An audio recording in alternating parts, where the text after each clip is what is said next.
So let's talk about specifics. If I look at minutes per week of exercise, I can see that I begin to get significant changes in insulin sensitivity at lower amounts. In fact, insulin sensitivity is most responsive with changes seen in fewer minutes at 60 to 70% of maximal work capacity compared to, say, serum lipid changes like HDL, which is high density lipoprotein. So different variables have different changes, and these are percent changes based on the number or the amount of minutes per week. So there's a volume relationship with insulin sensitivity being one of those variables that changes pretty early when exercising.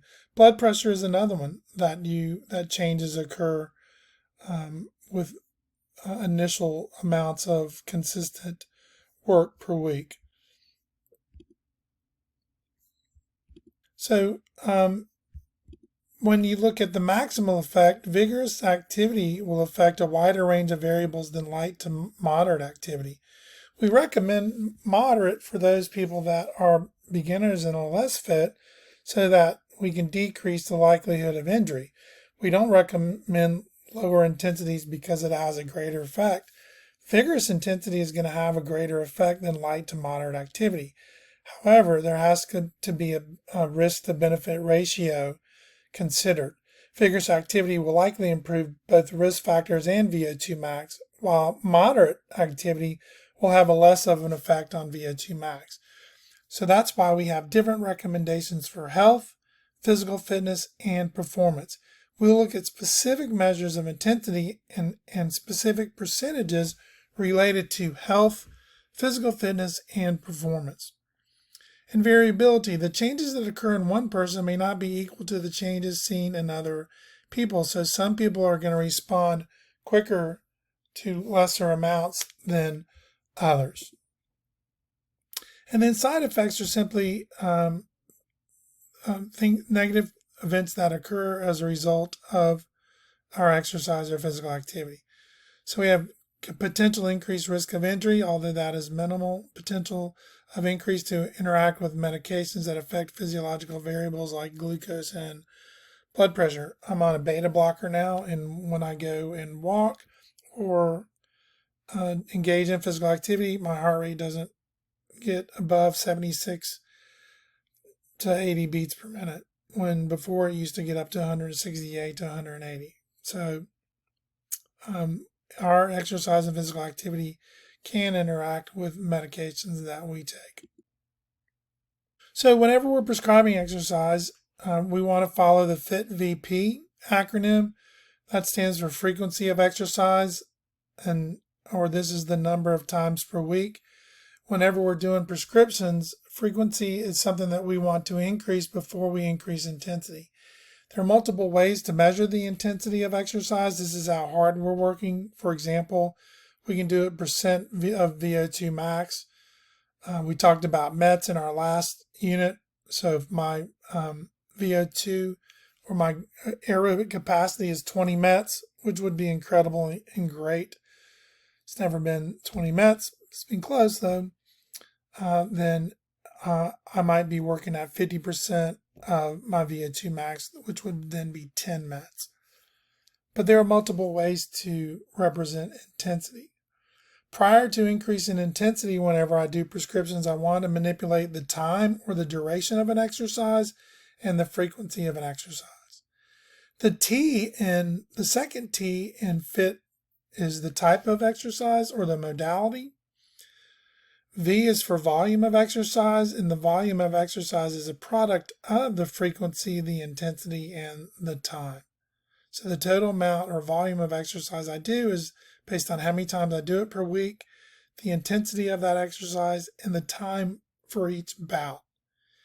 Finally, progression.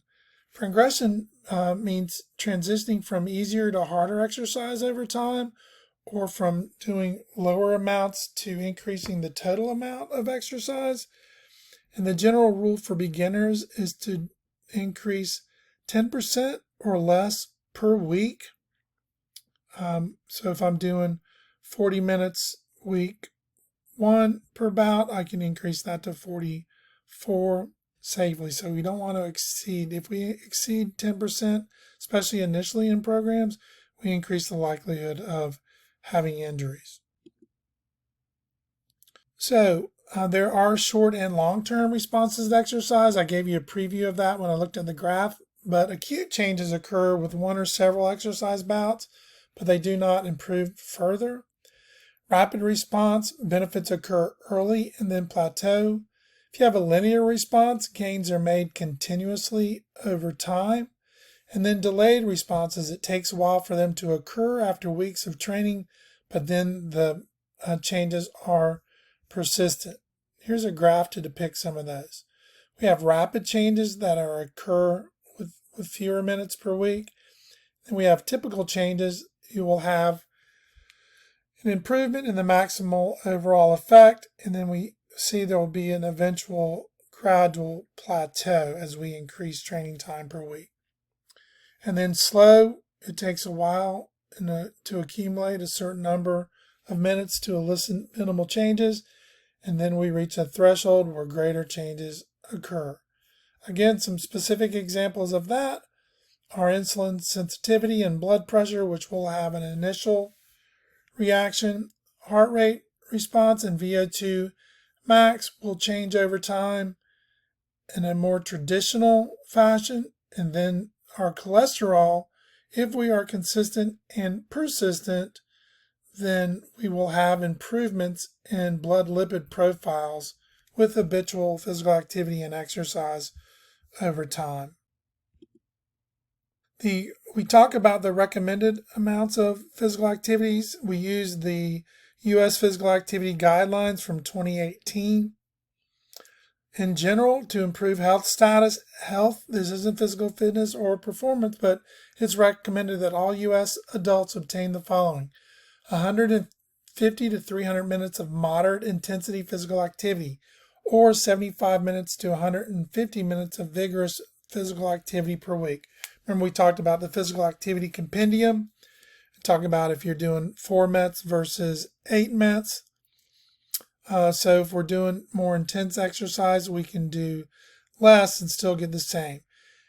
In reality, we really do a combination of those. So if you're going to walk a little bit and run a little bit, those are probably both in the moderate and the vigorous intensities. But in general, you'll see 150 minutes per week of moderate physical activity, 75 minutes of vigorous physical activity. We want to engage in resistance training at least 2 days per week on non-consecutive days, hitting all major muscle groups. This is something you talk about in 211, although I did want to mention it here. We know that more is better and some is better than none when we're talking about physical activity, as long as it's done in the proper dose. And then in general, we need to do bouts of at least 10 minutes for there to be a measurable change. Here's probably my favorite graph of them all. This looks at why we have the 60 to 80% when we're talking about VO2 max.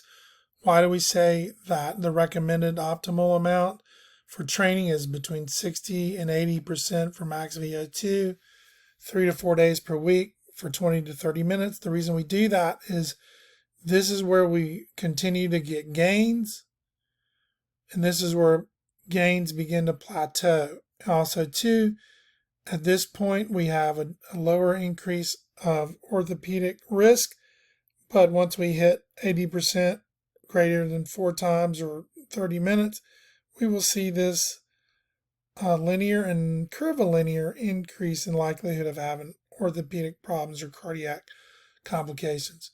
So gains tend to level off after 4 days at higher intensities, but remember, for health-related, 7 days a week is great. But those are at lower intensities. Those are at intensities less than 60%. So this is 60 to 80% of VO2 max.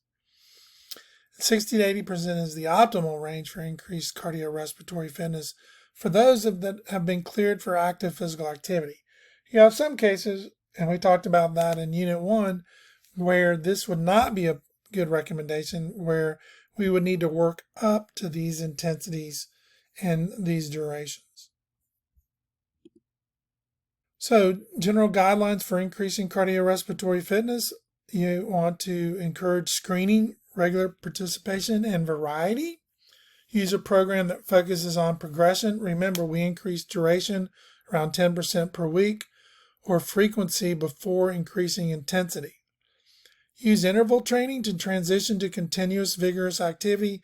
So if you have been exercising for 5 or 6 weeks and you want to start doing vigorous activity, one way to do that is to walk in a moderate and then jog at a vigorous intensity, and then walk, jog.